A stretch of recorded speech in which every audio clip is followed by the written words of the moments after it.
Hey guys, welcome to American Pride Month. Gosh, so exciting. It feels so good to be in the month of July. I mean, we got all the pool parties, we got all the freedom that you could ask for, and oh, the Georgia Guidestones were destroyed by an act of, they say terrorism, I say God. We still don't know. Interesting thing about the Georgia Guidestones explosion, they're 360 degrees of video cameras. So if somebody actually planted a device, they're going to see it. But we're never going to know who it is. But the footage that they did release says something interesting. I mean, why did the electrical power line blow out just as that was exploding? And what explosion gives off blue light and doesn't put off any sort of I don't know, fire? Because there was no fire. Didn't see any fire at all. But anywho, I digress. I do want to talk about what's happening globally and locally. Globally, we're seeing more protests against food shortages, coming food shortages. We just saw David Harris Jr. posted a video about these farmers in Norway are protesting because the government's saying, you need to produce less, you need to produce less. There's a nitrogen shortage. And they say, no, there's a food shortage and we need to produce more. And so there's this push pull. And this is what I long since been saying is that we need to be on our own when it comes to food as much as we possibly can. I mean, you have people who are raising chickens.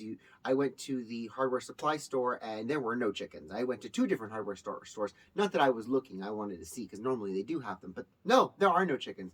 So there, people are picking up livestock. People are preparing for the future, and locally we have a bunch of victories. We have this measure here in my community called Measure AV, where the community took their own pocketbooks and they opened it up and they said, for public safety, we're going to refund the sheriff's department because the board of supervisors decided to defund our local sheriff department. So this community said, no, we're going to put the money back in, and any money extra should be going to the development and the beautification of the community through community groups like AYSO, Toys for Tots.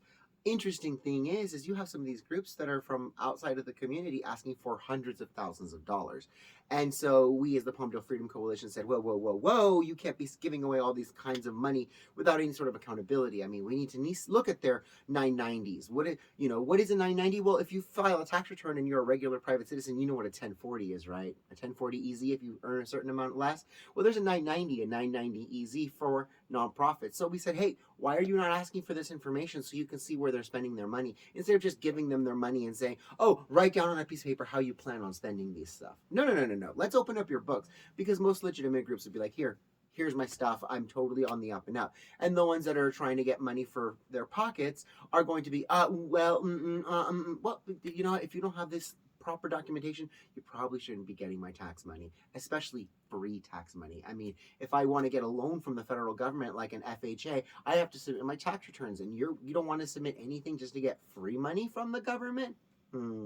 So that's something really cool that the Palmdale Freedom Coalition actually stood against, and we won. We actually fought the city and said, no, you're not going to disperse any of this money. No. We're putting our foot down. And then we discovered malfeasance, and we said, look, you are over here working with this group that's asking for money. You can't be voting on that. Oh, yes. This is about getting activated. Now we're moving on to hopefully getting some of these people elected, because obviously our elected officials are not representing us, and it does start locally. We do want to pay attention to what's happening nationally, because eventually it does trickle down to our small communities. When you have national food shortages, global food shortages, it does affect the local community population. So, but it also affects the community population globally when you see pockets of resistance saying, no, we're not going to do what the county says. And no, if you're going to defund the police, we're going to refund the police. We're going to put the money back in their hands so we can actually have a safe community. We're not going to let our community be destroyed by these people who put up Georgia Guidestones that tell you the world population has to be under 500 million people. Now, who are you to put a cap? I mean, that's the beauty of life, of our of us, is that we have the potential to reach the stars. We have the potential to become even more greater, and all you have are forces trying to stifle that. Say, abort your children. Tell your children it's okay to sterilize themselves. You don't need to have children until after your childbearing years, and by then we'll just go ahead and get you adopted. You don't need to have that uterus. Someone will provide one for you. We are getting to the point where the child bearing is going to be a manufactured type of a situation. No one wants that. You want the freedom to have your child, whether you choose to have a child, or you choose to. I'm not a huge. I say no, but if that's on you. That's on you. You know that's between you and the maker. But we're getting away from the idea that parents raise their children. The idea of a family, a core unit.